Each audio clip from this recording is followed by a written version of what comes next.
세 번째, 기독교 가정을 방해하는 세 번째 요소는 세속적 가치관. 세속적 가치관이 돈과 명예. 오늘날 기독교 가정이 가장 쉽게 타협하는 지점은 바로 성공주의입니다. 만몬, 돈의 숭배예요. 주일 성서보다 학원 수강을 경건훈련보다 스펙 쌓기를 우선시한다면 그 가정의 주인은 하나님이 아니라 돈입니다. 여러분 가정은 돈입니까? 하나님입니까? 돈을 가지고 하나님 섬길 수 없어요. 명예라는 우상이 있어요. 자녀를 하나님의 영광이 아닌 부모의 대리만족과 세상적 자랑거리로 삼으려는 유혹을 떨쳐내야 합니다.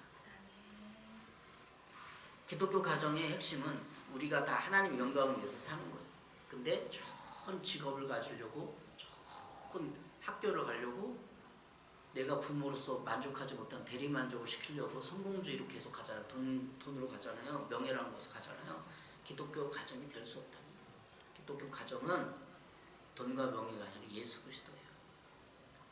먼저 그의 나라와 그를 구하라. 오늘 말씀 읽었잖아. 교동문에 먼저 그의 나라, 그의 예수님의 나라. 말씀을 가정을 제일 1원칙으로 삼아야만 우리는 기독교 가정을 이룰 수가 있어요.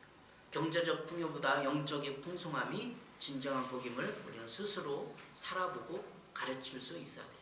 자, 세 번째 세속적 가치관이 좀 방해되는 거. 네 번째는 선과 악의 교육 부재. 선과 악의 교육 부재. 그러니까 다시 한번 분별력이 있다는 거예요. 분별력의 상실.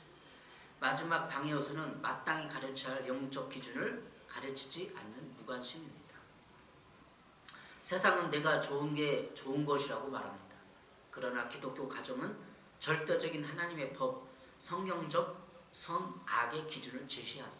일상생활할 때 훈계하고 할 때 이건 옳지 않아, 하나님의 말씀에 맞진 않아, 자꾸 이렇게 양육하고 제시를 해줘야 돼요. 세상은 네가 좋은 대로 하는 게 네가 제일 좋은 거야 가르치잖아요. 내가 제일 좋은 거는 육체적인 것도 있어요. 쾌락을 위한 것도 있어요. 그렇지 않아요. 선과 악의 기준. 동성애는 아니잖아요. 성경적인. 근데 소수 그런 사람의 성향을 인정하고 동성애자들을 불쌍히고 돕기는 해야 되지만 그건 아니잖아요. 동성애. 성경적인 가치에서 벗어나기 때문에. 사랑은 방임은 사랑이 아닙니다. 엘리 제사장은 자녀들의 악행을 엄히 꾸짖지 않아서 가문의 몰락을 가져왔습니다. 죄에 대해서는 단호하고 의에 대해서는 격려하는 교육이 실종될 때 자녀는 영적 미화가 됩니다. 다시 말하면 우리 자녀를 그냥 그대로 그대로 놓으면 안 돼요. 엘리 제사장은 그냥 자기 아들이 어떻게 살든지 성전에서 무슨 일을 하든지 나쁜 짓을 하든지 재물을 갖다 먹든지 여자들 뭐 겁탈하든지 놔뒀어요. 쉽게 그냥 포기한 거야. 안 되니까. 아무리 얘기해도 안 되니까 포기한 거야. 엘리 제사장. 그러나 우리는 포기할 수 없어요. 끊임없이 성경적으로 가르치고 선과 악을 기준을 제시하고 분별력 있게 아이를 키워야 되는 것입니다. 신명기 6장의 세마 말씀을 기억하십시오. 오늘 읽었잖아요. 본문. 이스라엘 들어라. 우리 하나님은 오직 유일한 여호와시니 너는 마음을 다하고 뜻을 다하고 힘을 다하여 내 하나님 여호와를 사랑하라. 하나님을 사랑하라고 교육을 해야 돼요. 이게 선과 악의 기준이에요. 하나님을 사랑하는 것이 선이고 하나님을 미워하는 것이, 하나님을 멀리하는 것이 악이에요. 오늘 내가 내게 명하는 이 말씀을 너는 마음에 새기고 내 자녀에게 부지런히 가르치며 집에 있을 때든지 길을 갈 때든지 누워있을 때든지 일어날 때든지 이 말씀을 강론할 것이며, 이 말씀을 계속 가르치는 거죠. 뭐? 선과 악의 기준. 하나님을 사랑하는 것을 계속 가르치라는 거예요. 하나님을 사랑하는데 어떻게 사랑해요? 시간을 구별해서 돈을 구별하고 예배를 드리고 하나님의 말씀대로 살아가려고 노력하는 것을 계속 가르칩니다. 자녀가 세상 유혹 속에서도 선과 악을 분별할 수 있는 영적 근육을 우리는 길러줘야 합니다. 영적 근육을 길러주는 거예요. 계속 일하거나 계속 헬스장에서 운동하면 근육 길러져요. 그렇죠? 한 달에 헬스장이 얼마예요? 10만 원이니까 9만 원. 그거 돈 내고 한 달에 가서 막 땀을 뻘뻘 흘리는 거예요. 현대인들이. 일하는 사람 우리 하나 되죠. 근데 9만 원, 10만 원 내고 내가 열심히 일을 하는 거 아니에요. 쉽게 말하면 근육을 펴고 철봉 매달리고 역기를 들어올리고 그래야 건강해지는 거죠. 육체가. 영적인 건강도 마찬가지입니다. 영적인 건강 현대인들이 잃어버린 게 너무 화면만 보기 때문에 독서량도 적고 성경도 읽지도 않고 그리고 맨날 텔레비나 보고 막 잡생각하는 거야. 잡생각하니까 그 잡생각에 빠져 들어가서 자기 고집에 자기 함정에 매몰되는 거예요. 객관적으로 책을 읽으세요. 책을 읽고 책에 있는 사람들의 생각과 사상과 이것을 습득하는 거야. 받아들이는 거야. 검토하는 거야. 성경도 맞아. 성경 읽고 성경의 가치관을 말씀을 쇠마교육처럼 분별해야 되는 것입니다. 자, 선과학의 교육 부재, 선과학을 분별할 수 있는 힘을 줬죠. 마지막으로 이게 진짜 문제예요. 영적 세력이 있다는 걸 알아요. 영적 세력. 이 세상은 기독교 가정을 방해하는 것은 마귀가 서로 감정을 부추기고 생각 속에서 나쁜 생각을 주고 그래서 마귀가 가정을 방해하는 거예요. 그래서 마귀의 공격과 방해를 이기려면 기도해야 돼요. 기도 교육을 시키는 거예요. 현대 기독교 가정과는 애들이 기도하지 않아. 그럼 어떻게 기도해야 돼요? 기도하기 힘드니까 부모가 자기 전에 기도를 해주고 기도 글 있잖아요. 그걸 읽게 하고 또 때로는 수련회 가서 막 통성으로 기도하는 그런 기도를 해야 돼요. 말씀도 중요하지만 기도 집회 내지는 수련회 가서 학생들이 막 기도하게 해야 돼. 1시간 동안. 그때는 함께 기도하니까 쉽게 해. 근데 가정에서 기도하세요 그러면 되나요? 기도문을 주고 부모가 함께 기도하는 그 뒷모습 속에서 부모가 기도한 것도 볼 수 있다는 거예요. 기독교 가정을 방해하는 5가지를 생각을 해봤어요.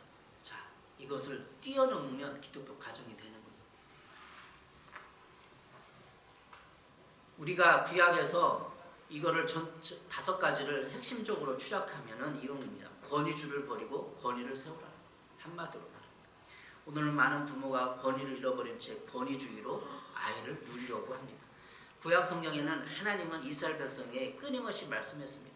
이스라엘 들으라. 내 자녀에게 부전을 가르치며 집에 앉을 때든지 길을 갈 때든지 이 말씀을 강론할 것이며 신명기 6장 4절부터 7절에 기록된 말씀입니다.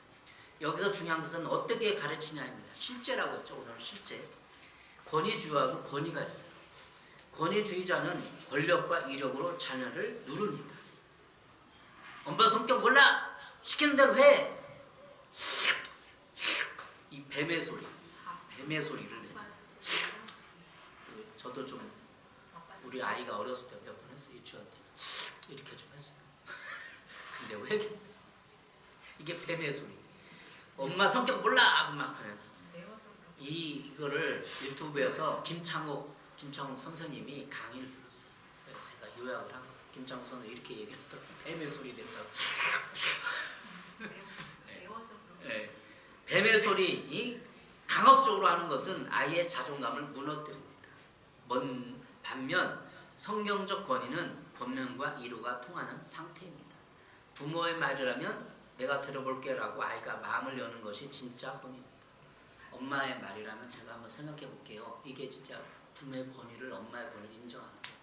아이가 그 정도까지 돼야 되는 거죠. 우리가 이렇게 좋은 방법으로 양육을 해야 되는 겁니다. 낮은 자세에 실력이 있어요. 하나님은 우주를 창조하신 전능자이지만 인간의 몸을 입고 낮아지셨습니다. 부모의 권위 없이 낮은 자에게 나옵니다. 낮은 자세에서 나옵니다. 아이의 마음 밑으로 내려가 그들의 아픔을 공감할 때 부모의 말은 비로소 능력이 됩니다.